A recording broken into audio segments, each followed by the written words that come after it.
Thank you. We'll have a turn off together. Good excuse to go to bar Peroni, please. Thank you, guys. He loves us. Right, hello everybody. My name is Mark. My speech today will be a little bit like a miniskirt. Long enough to cover the essentials, but short enough to hold your attention. I don't believe in taking the mickey out of the room on a special day. Therefore, I won't contain anything controversial or disturbing about Troy. Instead, I refer only to the pleasant and loving side of Troy and the loving side of his character. So thank you and good day, everyone. Goodbye.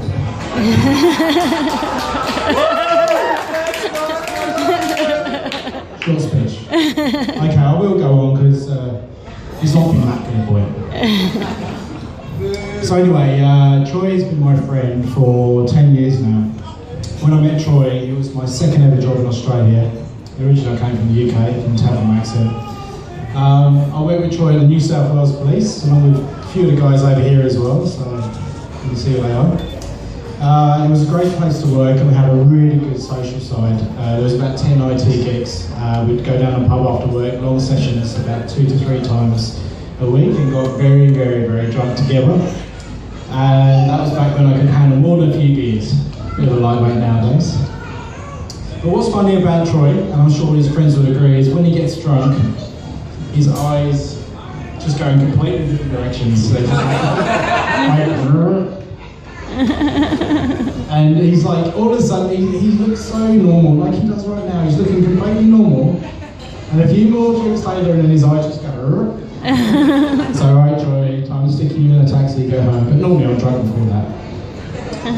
So before I go any further, I'd like to acknowledge how beautiful the ladies look tonight.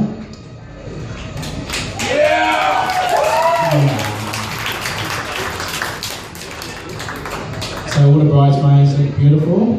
Well done there. And Annie looked truly stunning. I'll drink to that. Oh, please, alright. I'll drink to that. Beautiful. So yeah, Troy, you look pretty good as well. I know you don't normally wear a suit to work, but you look pretty good, mate. Maybe you should stop doing that. I think Troy's done very well to stake himself a lovely lady that is Annie. Or Annie Cat is his nickname is for her. I hear on the phone. Annie Cat. I think we all know that Annie's the sensible one in the relationship. She's the one that's going to keep him true. Right, throughout his single days, Troy has learned many lessons which will make him a good husband for Annie, I'm sure. Here are some of the lessons that Troy has learned through his life. He always cheers people up for a laugh. I'll tell you a story a few years ago now. Me, Troy and Damien's sitting over there on the head tables. Oh, there he is. Put your hand up, Damien, so we know who you are. Just a punchy guy there. At the end of the day, and it was the final track home, and the bush rangers, we had found out had closed the track off. And we had to basically double back and go back the way we came. And this was a lot of trouble because it was at the end of the day and there was nearly 10 kilometres to go. And it was really getting dark quick. We all had to move quick sharp back to civilization because it was about to get dark. All the way, Troy was going on to me and Damien about how he was a ninja and he could knock anything out by throwing stones. He would throw stones at the trees and all the birds in the trees, and he was jumping across rocks all the way and saying, I'm a ninja, I'm a ninja. Basically making me and Damien laugh. So me and Damien were saying, just shut up, Troy, look, this is a serious situation, we're going to get lost in the bush. But he made us laugh a lot, and pretty much the light was going to fade. All we had was our mobile phones for light to try and find our way down the little track. And if it wasn't, we did find our way back to a road at the end of the day, and if it wasn't for Troy making us laugh and being silly and that, I think maybe we wouldn't have got out of the bush that night. That was a good memory, I remember.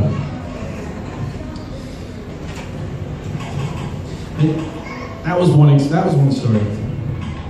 A lesson learned for Troy is when times are tough, Troy can always do or say something to make us all laugh.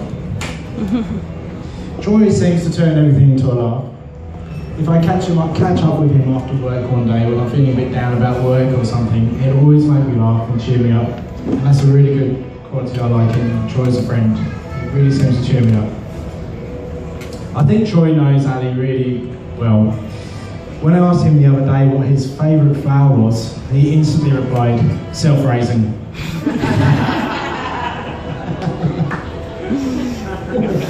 Stupid dad joke. Okay, one more story about Troy's crazy logic.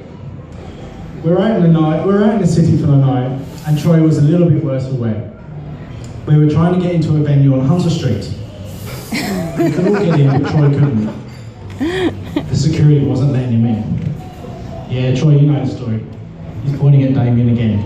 Anyway, the night before, Troy had been watching Mythbusters, episode 101, which was alcohol myths. The myth was, getting slapped in the face will help a drunk person sober up. That was episode 101 on Mythbusters. So Troy insisted to be slapped around the face as many times as possible so he was sober enough to go into the club. And he was shouting at Damien to slap him around the face, and he was shouting, more, stronger, go, more, stronger. Keep slapping me. Anyway, after 10 minutes, we gave up because he just wasn't sobering up, and security was not letting him in. So anyway, we sent him home in a taxi that night with a really red face. He's left on the bench. He's known for not having the most sensible ideas sometimes. To give an example connected to this wedding, if anybody was up at the front of the wedding early, you would have seen, or you may not have, that the rings were in this little clam thing.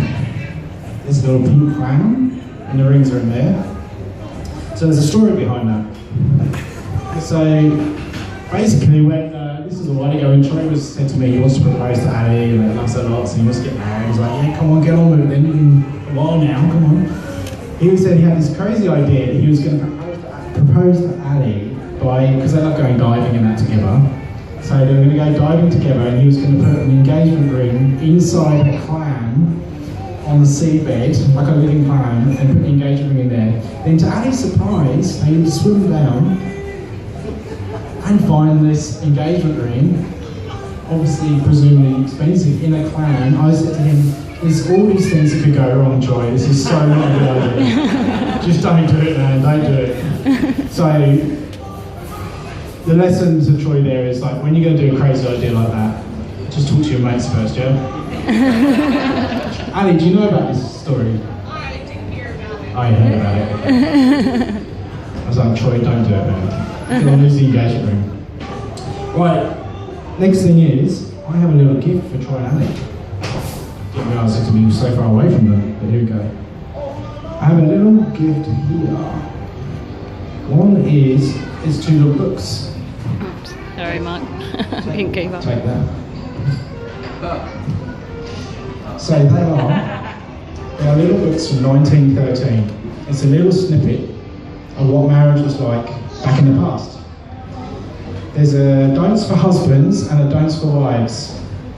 And they are crammed with useful advice. For example, Troy, don't nag your wife if she has burnt the cake or forgotten how to sew on a button to your favourite work shirt. Back in the day when everyone had to cook and do all the ironing out, all the women. And also, other advice, Ali, don't grudge the years you spend on childbearing and child rearing. Remember, you are training future citizens, and it is the most important mission in the world. That's in there. That's in there. I folded the page over, you can see where it is in there. So anyway, it's from 1913, those 2 little books, but there's still relevant information today. Okay, in all seriousness, do something a little bit more romantic now, shall we? So, Troy and Ali, I want you to do something for me. Ali, I want you to place your hand out. Go on, place your hand out. Like flat, yes, that's it. Troy, I want you to put your hand on top. And I want you to savour this moment together. Because Troy, it will be the last time you'll ever have the upper hand.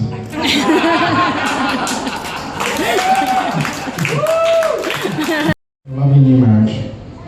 If you could all raise your glasses, please, and have a little drink. Today marks a day you'll never forget, marked with tears and smiles and not an ounce of regret. Through no journey is perfect, never allow an unhappiness to breed, always have